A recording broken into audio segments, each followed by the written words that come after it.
Et votre témoignage nous intéresse, Jean-Pierre Anjalbert, vous qui êtes toujours maire de Saint-Prix dans le Val d'Oise, et vous le serez jusqu'en 2020. Pas question, évidemment, de ne pas terminer ce mandat.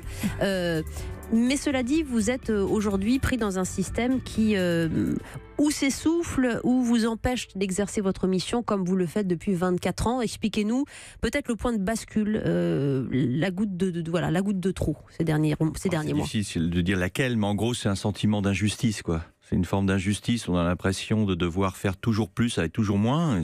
Et donc il y a cette première injustice financière, par exemple, qui touche vraiment tous les maires qui sans doute m'écoutent, parce qu'on nous demande d'être toujours plus à l'écoute, et ça c'est très bien, bien sûr, c'est notre mission.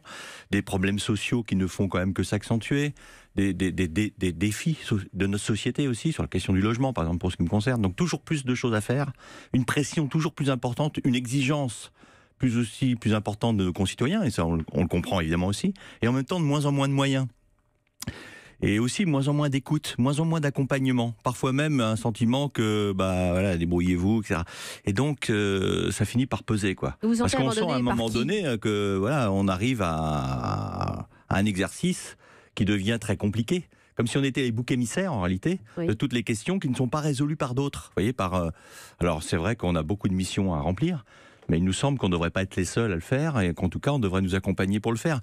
Et c'est pas le cas. Par exemple, la baisse de dotation globale. Moi, j'ai un budget de 7 millions d'euros. Attention, moi, je suis pas une toute petite commune. 7 000 habitants 7 000 habitants. Donc, je pense que les maires qui sont, en effet, les maires de petites communes, c'est encore pire. J'en connais beaucoup. Parce que alors, ils mettent les bottes le matin pour aller déboucher la bouche d'égout. Voilà. Il y a tout ça, quoi. Bon. Moi, j'ai quand même une équipe autour de moi, donc je me plains pas sur tout.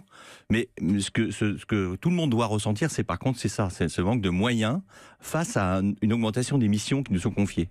On nous avait promis, par exemple, un choc de simplification. On n'a encore pas vu grand-chose concrètement se faire. C'est au contraire toujours un peu plus de missions à remplir et toujours un peu moins de moyens. Alors à un moment, ça devient assez compliqué, quoi. La taxe d'habitation, vous avez dû l'augmenter, par exemple, cette question d'incertitude.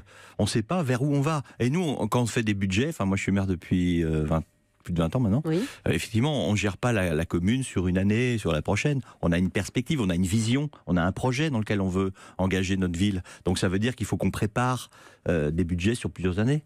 Et quand vous savez plus trop bien comment vous allez être alimenté financièrement, sur quelle base, ça devient encore plus compliqué. Alors c'est effectivement, ça s'est encore rajouté. C'est vrai que la question de la taxe d'habitation, je veux dire, qui a été quand même une réforme sans que les maires véritablement soient, je le pense, en tout cas, moi je l'ai certainement pas été, mais je veux dire, je pense pas que les maires globalement étaient tellement associés à cette réforme-là. Alors pourtant, ça touche au cœur même de notre démocratie. Mais quand Emmanuel Macron vous dit, mais ne vous inquiétez pas, la suppression de la taxe d'habitation pour l'essentiel sera compensée à l'euro près. Écoutez, on lui fait pas de procès d'intention. Non, mais vous avez peur de l'avenir. Mais on est inquiet quand même, parce que il nous avait dit aussi qu'il viendrait chaque année au Congrès des maires nous expliquer le truc. Rendre des comptes, il ne le fait pas.